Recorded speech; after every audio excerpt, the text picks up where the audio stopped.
الشيطان اللعين الرجيم. بسم الله الرحمن الرحيم. الحمد لله رب العالمين وبه نستعين وهو المعين.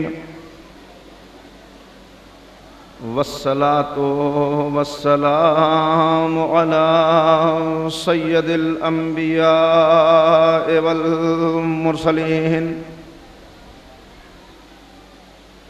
سيدنا ونبينا وشفيع ذنوبنا وطبيب قلوبنا أبي القاسم محمد وآله الطيبين الطاهرين المعصومين المظلومين المنتخبين المنتجبين. أما بعد فقد قال الله تبارك وتعالى في كتابه المجيد وفرقانه الرشيد وقوله الحق. بسم الله الرحمن الرحيم. ولا تحسبن الذين قتلوا في سبيل الله أمواتا بل أحياء عند ربهم يرزقون. صلوات پڑھ لیں محمد والے. ذرا سا آپ حضرات اگر آگے تشریف لے آئیں تو مجھے گفتگو کے آغاز میں پنکھا یہاں پر بھی ہے، تھوڑا سا زحمت فرما لیں تو تھوڑا.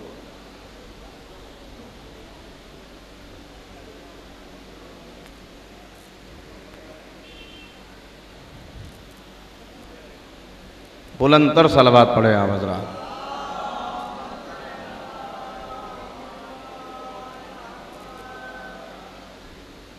بزرگان محترم و نوجوانان عزیز،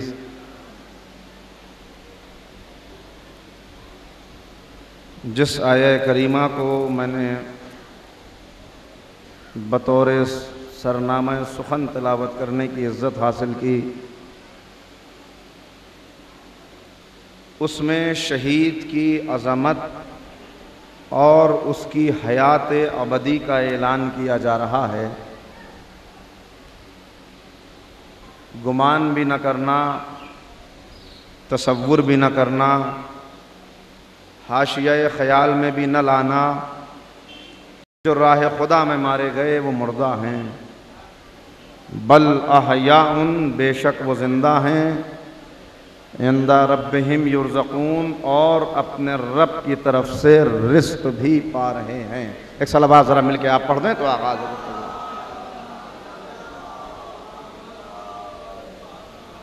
میں آغاز گفتگو سے قبل چند لمحوں میں تمہیدی مطالب طے کر لوں اور اس کے لیے یہ عرض کر دوں کہ جو نوجوان باہر کھڑے ہو کے گفتگو سن رہے ہیں، میرا خطاب اصل میں انہی سے ہے. اس لیے کہ نوجوان مستقبل کی امید بھی ہوتے ہیں، امید کا مستقبل بھی ہوتے ہیں. وہ قوم کبھی مردہ نہیں ہو سکتی جس کے نوجوان شب و روز اپنے عمل کا جائزہ لیتے ہیں، جس کے نوجوان بیدار ہوتے ہیں. اور آپ سے جو خصوصی خطاب ہے اس کی وجہ بھی عرض کر دوں کہ زمانہ غیبت کبریٰ میں شیعت کے اوپر اتنا شدید حملہ کبھی نہیں ہوا جتنا اس وقت ہو رہا ہے. آج اگر آپ دیکھیں تو تمام اسلام دشمن طاقتیں متحد ہو چکی ہیں، جمع ہو چکی ہیں. انہیں علم ہے اس بات کا کہ اگر عالم اسلام میں کوئی ہے جو ہمارا مقابلہ کر سکتا ہے اور جو ہمیں شکست دے سکتا ہے تو وہ صرف اہل بیت رسول کے ماننے والے ہیں۔ ابھی آپ نے انہی مطالب کو بزرگ عالم دین اور قوم کے جسد مردہ میں روح پھونکنے والے مولانا سید نعیم عباس صاحب سے سماعت فرمایا۔ میری گفتگو بھی کچھ مختلف نہیں ہے، باتیں وہی ہیں، مگر اس دعا کے ساتھ کہ کوئی جملہ میری تقریر کا ایسا ہو جائے جو اگر نوجوانوں کے ذہنوں میں رہ جائے تو ان کے لیے بھی باعث نجات بن جائے، میرے لیے بھی باعث اجر و ثواب ہو۔ یہ دعا امام زمانہ کے حضور میں کرتے ہوئے ایک بلند صلوات سے میں آواز بلند اللہم صلی علی۔ میں نے عرض کیا کہ اس وقت جتنا شدید حملہ ہے اس سے پہلے کبھی اتنا شدید حملہ شیعت کے اوپر نہیں ہوا۔ اور ایک بات اور عرض کر دوں کہ یہ کوئی نئی بات نہیں ہے، اس لیے کہ فضائل اہل بیت کی کشتی ہمیشہ مخالفت کے پانی میں چلی ہے، لیکن ایک بات کا خیال رکھنا بہت ضروری ہے کہ کشتی پانی میں چلتی ہے مگر پانی کا کشتی سے باہر ہونا ضروری ہے۔ اگر پانی کشتی کے اندر آ جائے تو پھر بقول شاعر موجوں میں تلاطم ہو تو بچ سکتی ہے کشتی، کشتی میں تلاطم ہو تو ساحل نہیں ملتا۔ ایک صلوات ذرا مل کے آپ پڑھ دیں۔